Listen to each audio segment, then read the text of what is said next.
Cancer নামটা শুনলেই বুকের ভেতর কেমন ভয় কাজ করে। অনেকে ভাবে এই রোগ মানেই জীবনের শেষ।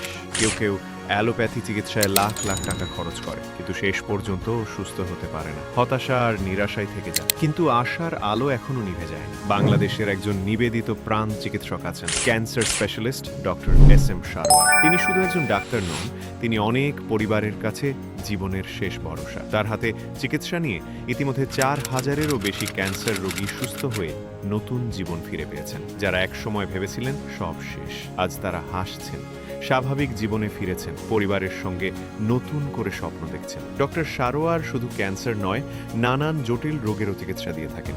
তিনি একজন অভিজ্ঞ হোমিও চিকিৎসক এবং ক্যান্সার গবেষক। ঢাকায় তিনি রোগী দেখেন পুরোনা পল্টন, বায়তুল মোকাররমের আল্লাহু লেখা বরাবর বায়তুল ভিউ টাওয়ারে। ঢাকায় বসেন সপ্তাহে 3 দিন, শনিবার, রবিবার ও সোমবার। আর হবিগঞ্জে রোগী দেখেন প্রতি মঙ্গলবার, বুধবার ও বৃহস্পতিবার। ক্যান্সার মানেই শেষ নয়, আশা আছে, আলো আছে। Doctor SM. সারোয়ার প্রতিদিন সেই আশার আলো জ্বালিয়েই চলেছেন।